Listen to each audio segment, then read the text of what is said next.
Neeraj Kabi, thank you for joining me at E Times. You are my first guest in this series which we are starting today. I personally feel, and I think most of us feel, I'm sure, that we would have lost somebody as remarkable actor as you had Shape of Thesis not happened.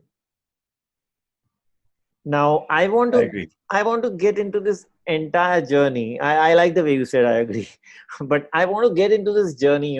This whole tough struggle which you had. I mean, you went for auditions, you went through a course of rejections, you took up theater, and there was a time, I guess, where you said, "I don't want to do movies." So let's begin from the day when you first harbored aspirations to come in front of us. Now, which medium you wanted to go to? What were your first thoughts? Please start. Well, it's of course been a very, very long journey. Um, so it all began when, I guess, when I was in college, and wanted to. I never thought of becoming an actor at that point of time. I was actually preparing for my MBA, and I was doing a course in commerce at that time, and wanted to pursue my MBA. I wanted to be in the corporate sector and become this big head honcho of a big company, travel all over the world, earn a lot of money, and be there, be like a team leader. Because in college, I was told by my principal that I was good in organizing and oratory skills and leadership. So that was a very natural process for me to therefore Hmm. join the corporate sector. Hmm. But somehow I think we had a film club in college, and I was the president of the film club. And I used to organize world cinema for my members of the film club. And the Film and Television Institute was just a stone's throw away. So I was studying in Pune at that time. This is about 1988 to 1990. I'm talking about that time when I did my graduation. And because it was the FTI close by, I would frequent that institute and try to look for and the National Film Archives was exactly opposite the FTI. Hmm. So there were films available over there. I had to only go and take permission so that authorities over there would send people to talk on certain films which they could bring along. So that's how it was, and I met a few professors over there who I would request, and on behalf of my college, and I would invite them over for a lecture, and that is where I began to see world cinema and the classics of Indian cinema. So I'm talking about Satyajit Ray, I'm talking about Mrinal Sen, I'm talking about Ritvik Ghatak, I'm talking about the great filmmakers outside the country like Bergman, Godard, Fellini, Kurosawa, so Tarkovsky. These are all the great filmmakers that I began seeing. And that's where things shifted inside me to say, wow, what a world this is. I mean, I had not seen all this before. My entire world was about commercial Hindi cinema, right from since my school days. And the only film that I felt touched my heart at that point of time when I was in school was Masoom. And I saw Mr. Nasiruddin Shah and Shabana Azmi ji perform, and I felt, wow, they're different from the other actors who I've been seeing. My entire filmmaking process, I mean, film viewing process, was out and out Hindi commercial cinema. So in those days, we never had PVRs and multiplexes. It was just one small little theater, and we would all line up over there, and we would struggle and fight for tickets till they were sold in black. So that was my background, and when I saw these films, everything began changing. I remember even frequenting the Film and Television Institute of India, where they sometimes open a viewing on certain occasions only. Maybe there's a course over there or something, and if you're part of the course, you can see certain films. And when I did that, I actually saw Battleship Potemkin for the first time in my life. That was one of those early films by Eisenstein. And then I saw Ray's Pother Panchali. And these two films literally, and then I also saw Bicycle Thieves by Disika.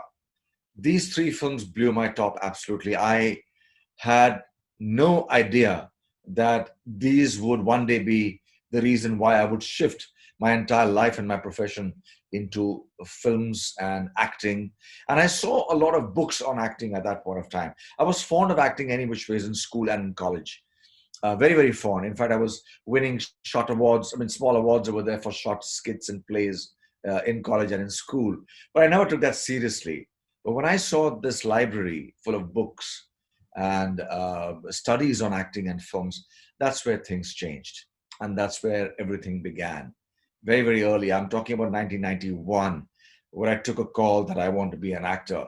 And my journey began then, right then, when I took my first trip to Bombay.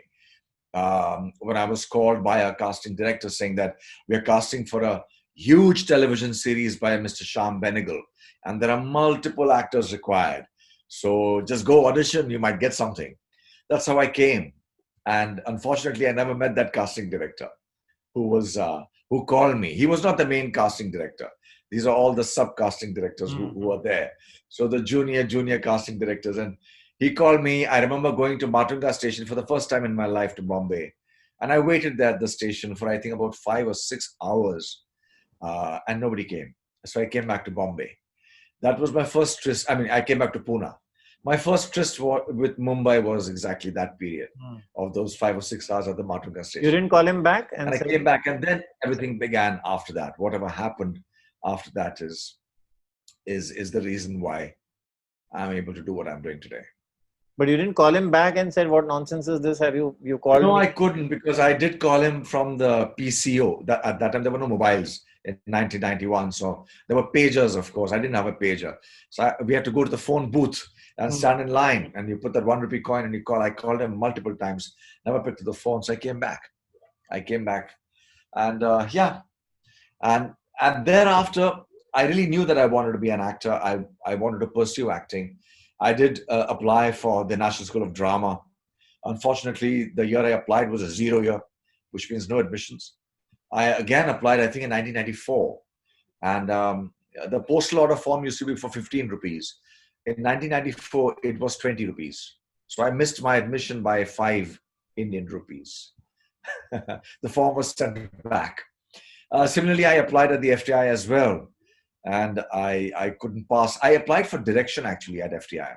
I couldn't pass the test. So here I was. And I remember coming out of FTI, and I was young at that time. So I had this warm blood inside me. And I swore over there outside the institute that one day I'm going to make it. And one day I'm going to come here and teach you guys. So all that happened. And then I began to pursue on my own. When I didn't get admissions anywhere, I began to go for auditions, and I told myself that I want to really educate myself. So I remember getting the NSD prospectus from one of my friends, and I saw the subjects that are taught. I picked up each subject, and I began searching for a teacher for each one of them in Pune. Wherever I didn't get a teacher, I educated myself. And that's how my journey began. And there was a point of time where I discarded the prospectus, and I felt I don't need this anymore. I want to now find my own grammar and my own craft. And that's where the big journey began, which means I had to keep learning. I had to keep studying on my own, wherever and whatever I could study. I also had to make a living. And that was very crucial for me. So I don't know how many odd jobs I must have done just to survive, literally on a day-to-day basis, like daily wages, for many, many years of my life. Living over there in Pune and then getting back to Bombay, again trying over here. What was life for many, many years. All kinds of jobs. I would not want to actually talk about that, because these are my strengths. These years of pursuing my vision and all the emotional and the physical pain that one goes through, because physically you are famished. You have no money, you have no food in your stomach. And you are working out, you are training your body, you're training your mind, you're training everything. And I couldn't, of course, go to, when I say training my body, there was no gym. I couldn't afford anything at that time. So whatever I could do on my own, I was doing. But I knew that my physical body had to be trained. My emotions had to be trained. My craft needed training. So I pursued all this on my own, wherever and whatever I could learn, wherever. And so all these jobs were there, which helped me to sustain somehow or the other, literally on a day-to-day basis. So whatever I earned that day was enough for only that day. And then the next day was a new day altogether. So that took me to a lot of places. I met a lot of people, all kinds of people who gave me jobs. And I thank all of them, whether they were good or bad or nasty. But I guess whatever I have learned and whatever I am able to do today is because of what they were. Had they not been who they were, I don't think I would have pursued. Their nastiness, their being maybe ill or bad with me, that's what hurt my ego. That's what burnt inside me. That's what created my anger. And I knew at a very, very early age, I don't know from where I read or I heard, that you're supposed to store your anger. Don't throw it away. I'd heard from somebody who actually made it very big in life. And I held on to that philosophy. And I never threw that anger away. It kept on burning inside my belly for many, many years. It still does burn today. But it burnt. It really burnt. It burnt everything inside. And when you're living like this for many, many years, your vision becomes a part of the reason why you're alive. So that you know that if I lose my vision, I'm a dead man. I have no reason to live anymore. When you That live like that, your vision becomes everything. that made Neeraj stronger. Let's put it straight.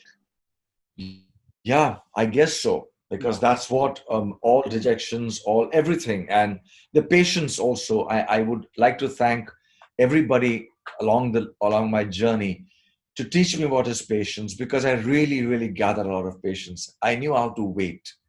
I was not impatient, although I was angry. I knew how to pulp my ego down totally and completely. When I was doing all these odd jobs, I came from a good college and I was a good student. In fact, I was a student of the year. I got a big award called the student of the year of my college. So when you have all these things, you know that you're going in for a great job afterwards.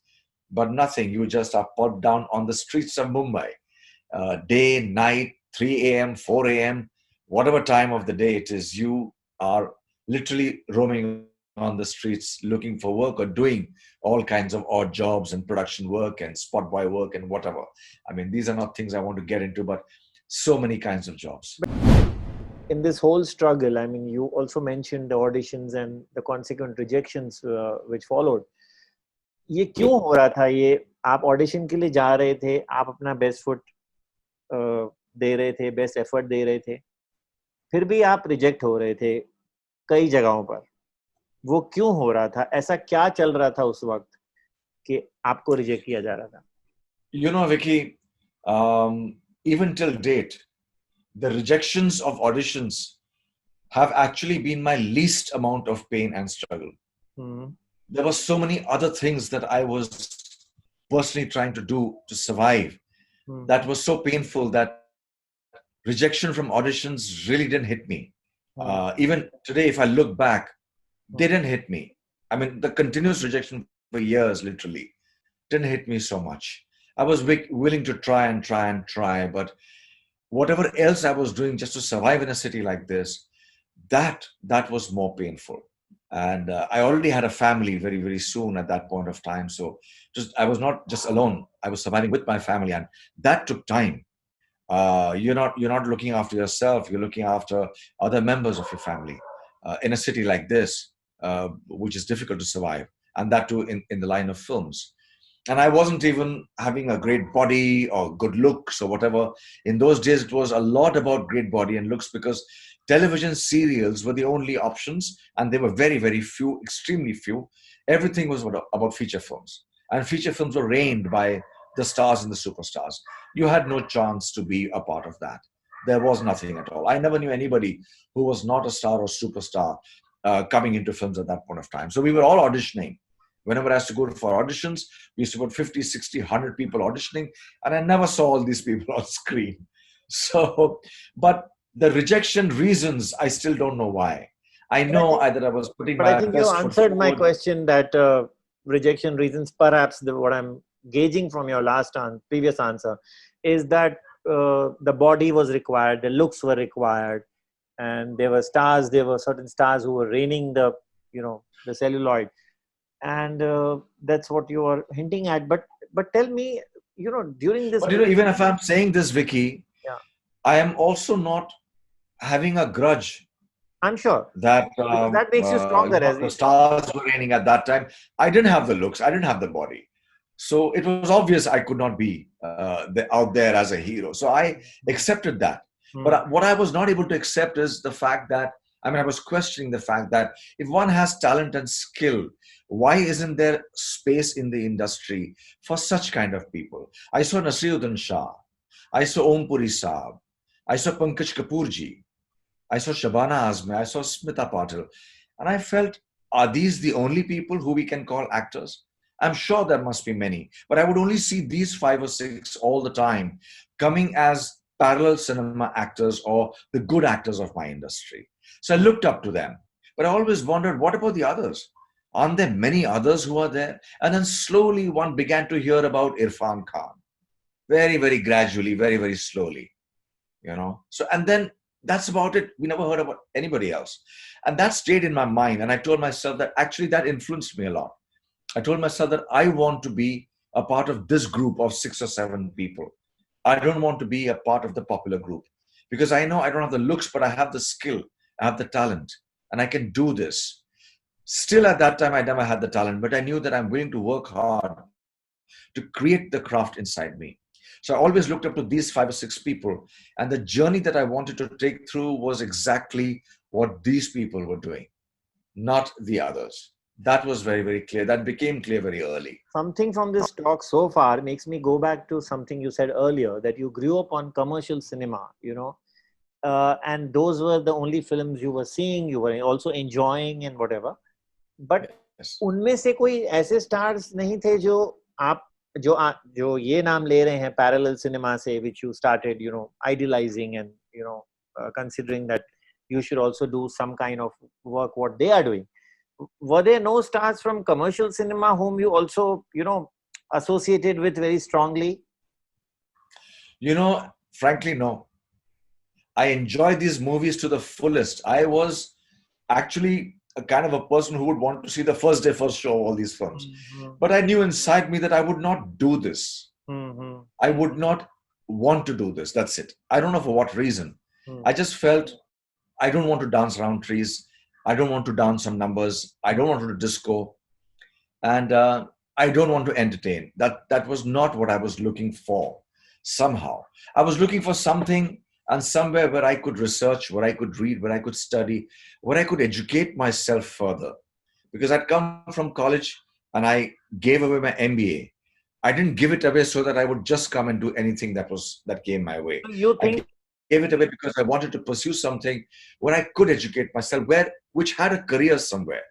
so? Whether it was studies, whether it was craft, whether it was technique, where I could upgrade myself continuously. You I'm are not talking putting about a the few. curve going up, the upgrading, but makes me ask that Yes. you think the trajectory of a commercial actor is almost like a plateau, and the trajectory of perhaps an actor who experiments more and does more realistic films, or films with stronger subjects, which we see now more often, that curve is more sharper upwards.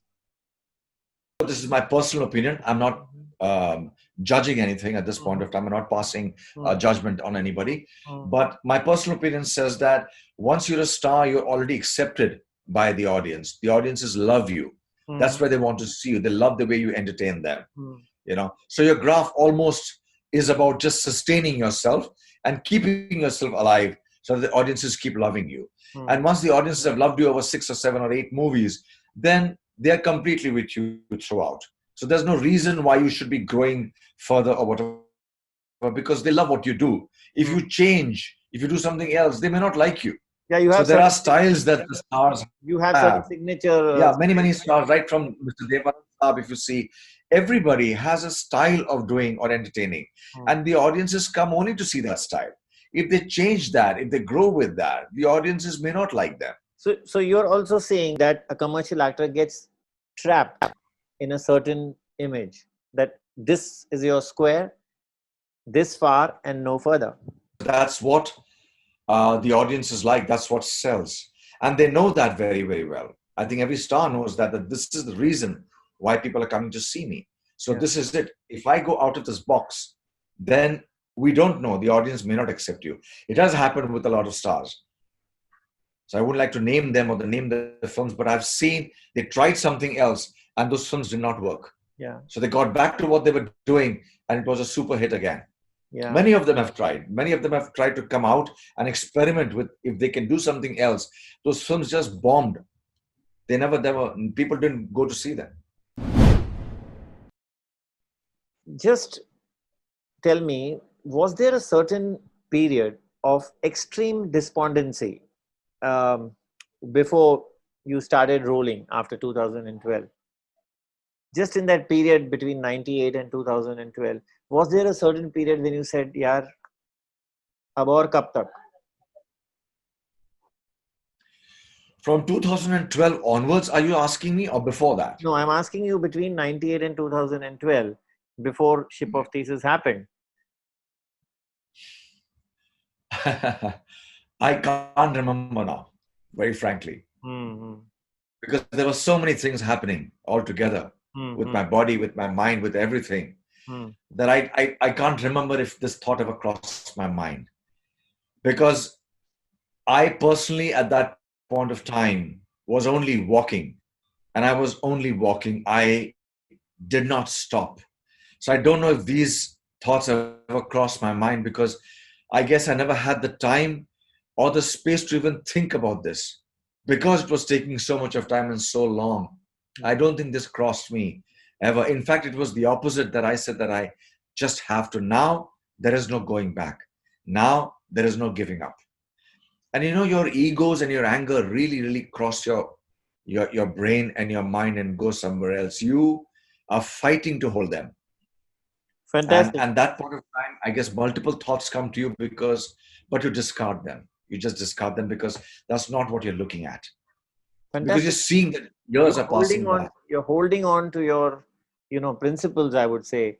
And as far as we know, you refused a very big film with a commercial actor, even though the money which was being paid to you was, I mean, far more than otherwise.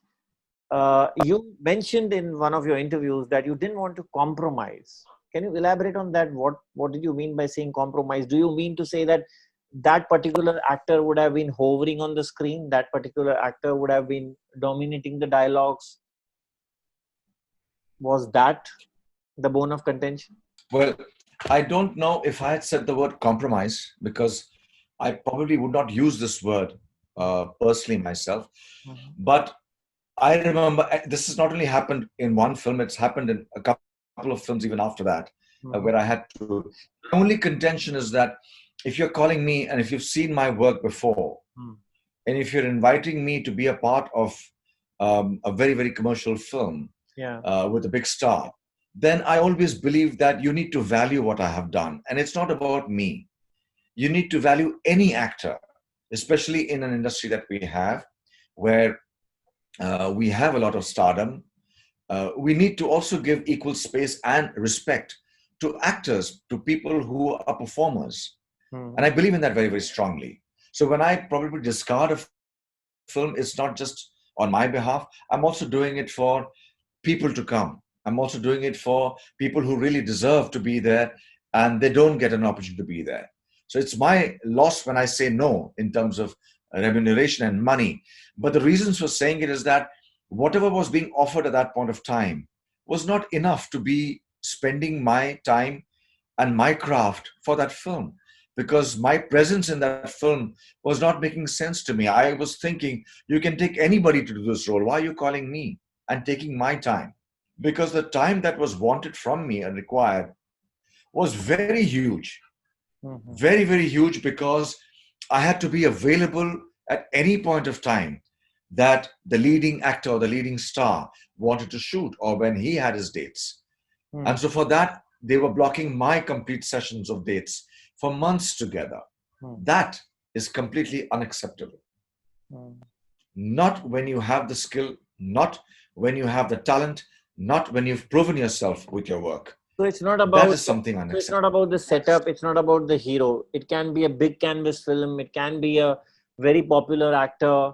But as long Yeah. as there's something which is meaty enough for you to bite on, Yes. you are game for that. I'm game for that. Also, you're not taking off months from me because my shoots might be just a few days, but you're blocking months. Mhm. Just saying that maybe if the leading actor has certain dates somewhere, you must be available for that. Now, that was not acceptable, at least by me personally. I felt, no, I would not do that. I didn't spend so many years of my life struggling to come where I am today so that I can give away my time so easily to anybody. That is not. I respect myself far too much. And I respect my own dignity far too much to give it away like this. I'm willing to again struggle and do any kind of work to make a living, but I will not compromise on my dignity to do work like this. And that was very clear. I never got angry. I put it very politely to them also that this is something I would not do. You might ask somebody else to do it for you, but I will not do that. And I saw actually after that, I saw those films, and I actually felt bad for the people who did it because they were good actors. I was just assuming that I hope they didn't block so many months of this fantastic actor and make him wait just for dates. So that was my only content. No, And they've all done wonderful I'm jobs in those asking you this films, all because those actors. you have still stood out. You know, I mean, let's say stood out may be the wrong word. You just sat on the opposite side of the fence till now. But many actors who also do parallel cinema, who also, you know, do realistic cinema, have got into commercial films somewhere or the other. Like even I was reading something that you mentioned that when you that you appreciate Irfan Khan and you appreciate Nawazuddin Siddiqui. Now, when I read the name Nawazuddin Siddiqui, he's also made a slight shift, you know, by doing commercial cinema. That made me ask you the previous question actually. Okay. So another thing is that I'm not averse to commercial cinema. Hmm. I'm not saying that I won't do any commercial cinema. No, Hmm. there are many filmmakers who I really admire their work. For example, there's Zoya Akhtar, who makes films that are commercial and they're commercially very viable films, Yeah. and she makes wonderful films. There are many like her, and I would want to be Rajkumar Hirani, for example, fantastic filmmaker. Sanjay Leela Bhansali. There are so many of them, so Hmm. many Hmm. who have made films that are commercially viable. Hmm. Vishal Bharadwaj, I would not put him into that slot actually because he's more into parallel cinema, but he also makes films that are commercially very, very viable. All his trilogies of Shakespeare have been very successful. So there are many filmmakers who I want to work with. But if the film is just not making any sense to the role that I'm being offered, then there's no point me being there. And I question all the work that I've put in behind. And I'm also doing this, like I said earlier, I would not know why other people do it, why Nawaz does it. I have no clue. Why Mr. Nasruddin Shah also performed in Tridev, I don't know. They have their personal reasons why they do it. Of course, when you see that, you cringe, you ask yourself, why are they doing it? But when you travel long journeys, sometimes you cannot give an answer as to why you're doing it. It's a very, very personal answer. You can't judge actors and ask them, why did you do this? What was the reason? You know, you were anyway successful. You don't know. When people travel long journeys, they have their own reasons. We all are going to observe your long journey as well, and it will be interesting to see whether Thank you. you also, you know, sometimes end up doing a film Yeah. like that. I mean, who can predict the Yes, you future? never know. Maybe. Maybe. Who can There might predict be the a film future? and you will say, why Yeah. is he doing this film? But And I I will must turn back ask and say the same you, thing to you. but I must ask you, Neeraj, that you know you are an acting guru of sorts today. I mean, newcomers come and do workshops with you. You have done workshops with many of them. Yeah. Sayami K, Anandita Kapoor, you know, Anandita Nair, I'm sorry. What do you see? I'm not talking about these two names. What do you see generally in the people who come to you? Do you see they want to become actors? Like if I'm coming to Neeraj Kabi, maybe, generally speaking, somebody from outside would believe or would feel that he wants to adopt the style of Neeraj Kabi. Or do they want to become commercial actors, stars, what we call? So when people come to my workshops over so many years now, they're very clear that this workshop will not teach them stardom. This workshop will not teach them entertainment. So they're very clear when they come, because maybe they see my work and that's why they enroll and they come. Hmm. And also in the beginning of the workshop, we do tell them that there are two kinds of performances. One is where you become an entertainer. One is where you become an actor. So you have to choose what you want to do. Hmm. Both of them require a particular kind of training and regime. Hmm. I do not teach you anything to do with the entertainment industry.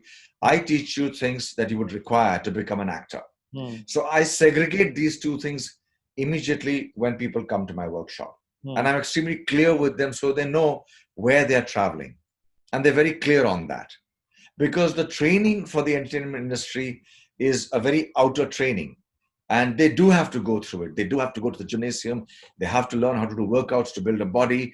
They have to work on their face. They have to work on their diets. They have to work on dancing. They have to work on fighting, horse riding. So many things are there. That's a different training altogether. I don't deal with that because that's not my specialization. So we come into what acting is all about, where there is craft, technique, and a profession that will last you over 50 to 60 to 70 years of your life. And a profession that will ask you to grow every single moment. If you do not grow as an actor, you are gone, you are dead. You will never be able to pursue, because audiences would always want performances from you. The day you cannot perform, they will not accept you. So you are continuously learning and growing.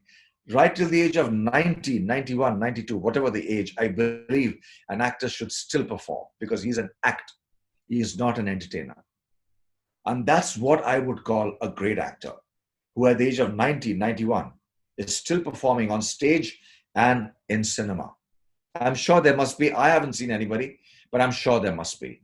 And I'm certain when you see Mr. Nasiruddin Shah, when you see Soumitra Chatterjee, when you see Dr. Sriram Lagu, these are stalwarts who are actually growing. Of course, Nasiruddin Shah is still very, very young. He's not that old. But Soumitra Chatterjee, Dr. Sriram Lagu, all these people are above the age of, I think, 75, 78, 80. I don't know. They must be above that. And they're still performing on stage. Let me ask you, Neeraj, is an actor also not supposed to entertain? Please underline the word also. I understand the world which you are referring to, and you are making it into two worlds. That one is the world which entertains, and the one is the world which acts, as you specifically said. But is an actor also not supposed to entertain? An actor can also entertain. Mm-hmm. If he's able to, he can and he should. Mm-hmm. I'm But not saying that, that the people, the ones who are acting as the school which you run or the teachings which you give don't entertain. Please don't get me wrong here. But what I'm trying to ask you is a very generic question. Can't these two worlds meet at some point in certain movies, in certain roles? they can. In fact, there have been movies where actors and entertainers have been cast together. They do come. But I always prefer, and my understanding of this is that if you're taking an actor, then you must give him worth what he is qualified for, and not make him do what the entertainer would do. And don't make the entertainer do what an actor must do. If you can give them their spaces, the two worlds can always meet. In fact, there are many actors also, great actors, who also are very good entertainers. But they don't pursue that too much, because Can they you know that they will not last there many mention years. some examples as maybe I just as wouldn't a like viewer? to take Just as a names, viewer. Vicky. No, I would not like to take names, but Where immediately if you ask me, where they have immediately if you viewers. ask me, Yeah. Mr. Irfan Khan, he did a few films which are comic and which are very, very entertaining. They were light-hearted. They were meant for the public. They were meant for the masses. They were written like that. And he was a part of it. And he did a wonderful job. In Lunchbox, Nawazuddin and Irfan, both of them, performed brilliantly, but they were actors over there. But it was so entertaining to watch that. Now, Mm. entertainment is again of two kinds. It's one where you see, which is purely thrilling you. And there's another kind, like I mentioned, Lunchbox, which is entertaining you, but is not thrilling you merely. It's also working in your mind, it's working in your heart, it's traveling with you, it's taking you somewhere. That is also another kind of entertainment. Yeah, I And completely I believe understand. that if you're What? an actor, then you need to entertain in that format, not only merely thrill. So that is the job of a complete entertainer, where you thrill an audience. The audience loves you the way you talk, loves the way you walk, loves the way you fight, loves the way you deliver your dialogues.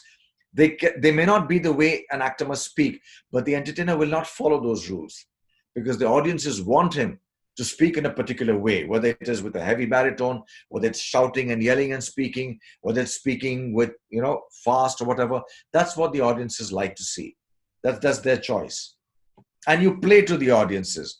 You have to play to the gallery as an entertainer. An actor doesn't need to do that. An actor works for the script. An actor works for the bigger context of what the film stands for. That's the difference between an actor and an entertainer. Totally with you on Entertainer this doesn't page, work Neeraj, for because film. what you're actually saying is entertainment is subjective. Yes, Yes, that's what you're saying. Also, but you yes. mentioned that the students who come to you are, you make it very clear कि भाई ऐसा है यहाँ ऐसा है.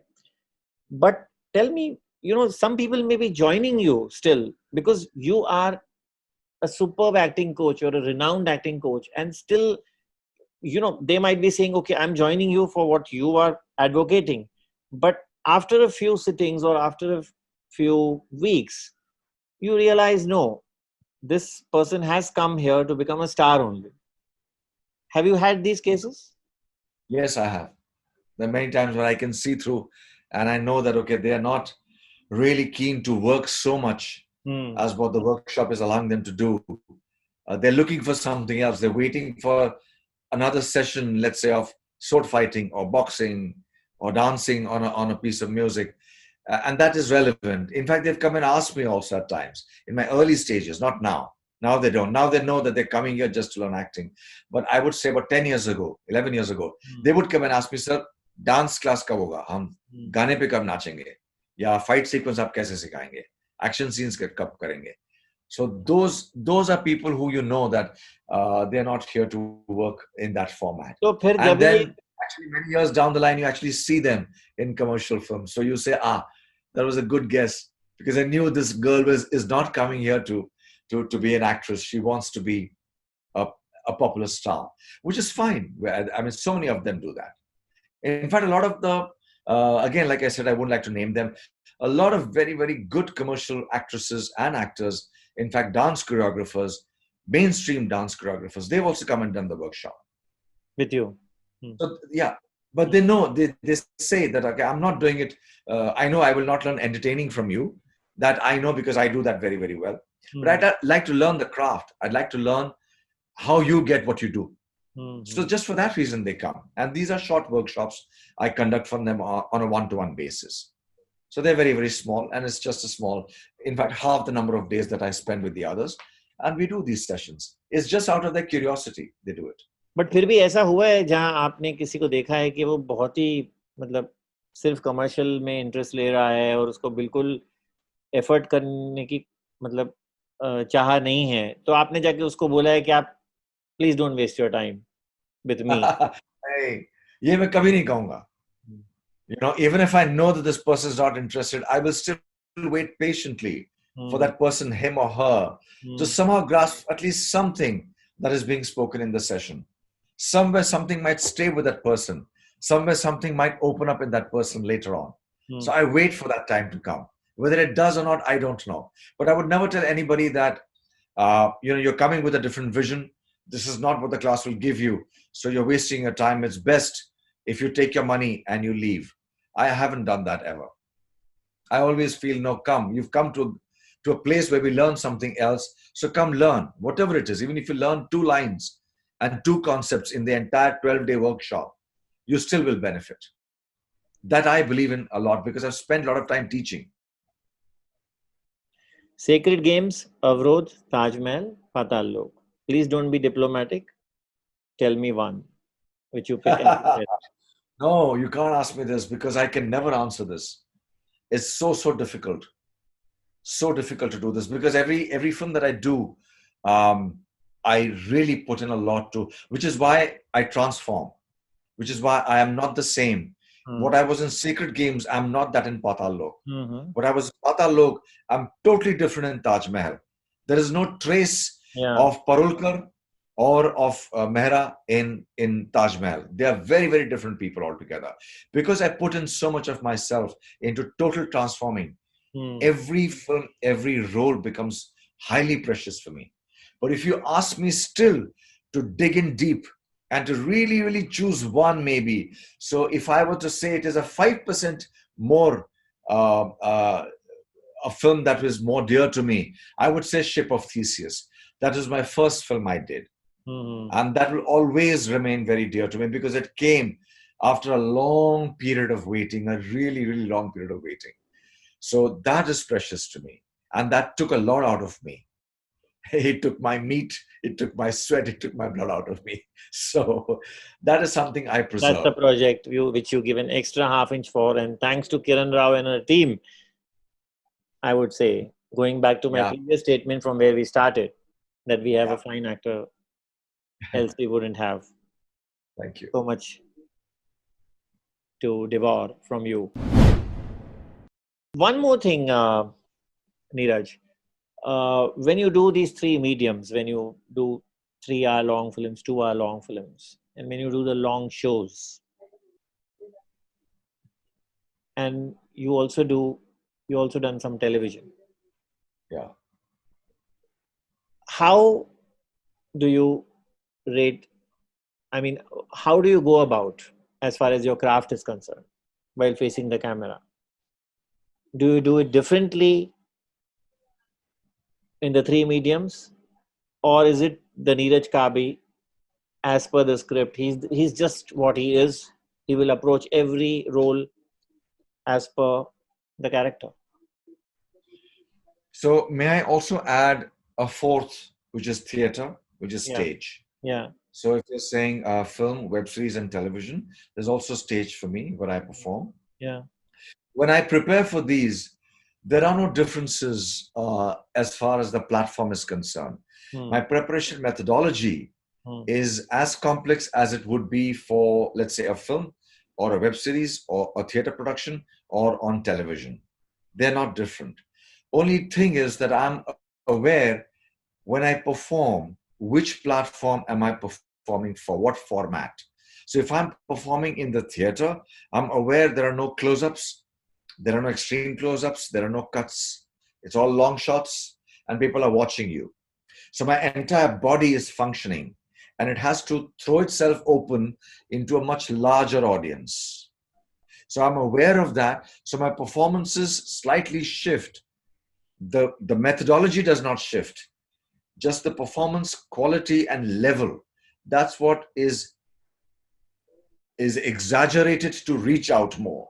So I would not even use the word exaggerated in the negative sense of the term, hmm, hmm. but it's more volume comes in the way you are pushing yourself to reach out across the stage to people sitting live there You and mean the watching you. throw? You mean the throw? Yeah. Everything, because see, throw can be only in the voice. How do you throw your body out there? How Hmm, do you throw your physical feelings out over there? So there are methods and technologies and methodologies, sorry, to create this craft where people can sense and feel your movements. They can sense and feel your eyes, everything sitting far away from you. That's craft. You have to train in that. I'm aware of it, so I use it there. Now, when I use probably do the same play in a film format, maybe, and I'm doing it for a film, the same play, the same character, hmm, it will not be performed like that hmm. because I know that the film is a different medium altogether. There are cuts, there are close ups, there are long shots, there are mid shots. So I know that things have to change. My energies from the entire body have to shift to a particular part of the body to express because if the director says, I'm taking a close up of you, so I'm aware that it's a close up, or he's saying it's an extreme close up. So I know that I cannot be moving my hands and legs assuming that people are watching me. No, those movements will happen, but the energy will be pulled up and put only in the area of the eyes. So my breath, my voice, my body, everything is functioning in the eyes. Now I'm aware of that. That is why the performance shifts slightly, Mm-hmm. and it becomes more implosive than explosive. When I'm working for web series, I'm aware that people are watching this even on their mobile phones. Mm-hmm. So you cannot perform the way you would perform in a film format, where they're watching you on 70 mm. Mm-hmm. They're watching you on mobile phones, laptops. So their patience is limited. Their fingers have the space to click on anything else and see anything else they want to. So Mm-hmm. you must know how your pace of your performance should be. The rhythm of your work should be. It cannot be the same as theater and in films. You know that there is an impatient audience watching The you. attention There span. again, there is a shift as to how you're going to perform the same thing again. And that's why it becomes interesting, because the same character is being performed and is being performed with a different level or a different quality of work. Television. Television, the same thing. I would say it's almost the same thing as films. It's just that it is shorter, and it Closer. also merges with web series, because here you have a remote and you can switch channels whenever you want to. So television falls midway. I have not worked too much on television. I consciously don't work on television too much. I've done Mr. Sham Benegal's Samvidhan, which is Yeah. a 10 episode series. I I was play referring to Gandhi that. over I there. was referring to that. Yeah, that's the only series that I've done till now. Rest, I have not really said yes to, or accepted or gone ahead with any series, because I still haven't, quite frankly, found something that I want to be a part of as yet. Mm-hmm. Um, yeah, it's that. Maybe I'm probably waiting for something of real good quality to come, where I feel that, yeah, I would want to be a part of this. I haven't yet been offered something of that caliber as yet. Neeraj, I must ask you, this is the concluding question. You're very particular about what you're going to do. You're very particular about, what the movie is all about. Are you also particular about the remuneration that you're going to get, and you're going to put your foot down that no, this is lesser than what I deserve, so I'm not doing it? I wish I could do that. That's one area I'm still fighting my battle with. It's difficult, very, very tough. Really rather tough. I have my managers, they fight. They fight over it. That's the only place when I discuss with them. And that's one place they really, really push themselves, and they fight for me a lot, because that's one area which is very difficult to determine. Very, very difficult. And I'm waiting for the day when remunerations will be as per the quality of the actor. The remunerations will be in at par with the actor's dignity, his work, and his background, his body of work, everything. It just does not match. It just does not match. So that's one area. Although I put my foot down, but it doesn't work. You have to keep, that play is still on, till I know that there will come a time where I probably will put my foot down and say, this is it. Either you have me or you don't have me. But it's not from ego. It's again, like I said earlier in my first answer, I'm doing this because I genuinely feel that actors must have a vast space in our industry now. It's time. It's really time.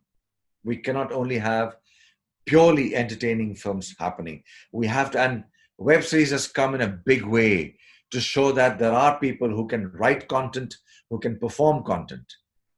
So there is a space. We have the talent here to do that. So why aren't we opening up the industry to accept this talent and allow more and more? The industry is accepting.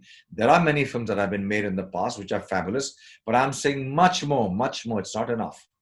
Much, much more. You have a talent bank, a storehouse of talent waiting out there, of writers, actors, directors, all kinds of people. And they must be utilized. And the money must be there. The remuneration must be at par with what they deserve. They should not be put down and pulled down and, given things that the producer feels that is right for them. That is not the attitude. You must learn to respect that. It will happen. It will happen. I personally am speaking from my own patience, and speaking from my element of being non-violent as far as I can be. I try not to be violent with what I'm trying to express, although it's deep inside me burning. But I always feel that, yeah, I think with patience it'll happen. It's happened already. It's not that it's not happened. With web series, things have changed completely. And that shift will come into cinema very, very soon. I'm very sure of that. I'm very positive with my industry. I'm not in a way negative. Even now with whatever has happened or whatever is happening, it's only one part, a small part of what is there in the entire big industry and the history that it has had. So I am very, very positive that there will be everything will clear up soon, and we will get back, and things will move. Things will really move in a very beautiful way. Thank you, Neeraj. I have spoken to somebody who is strongly opinionated, somebody who knows what he wants and what he doesn't want. And it's been a pleasure talking to you. I thank you from the entire team of eTimes. Thank you so much. Thank you, Vicky. It's been a pleasure as well. Thanks so much. Thank you, E Times.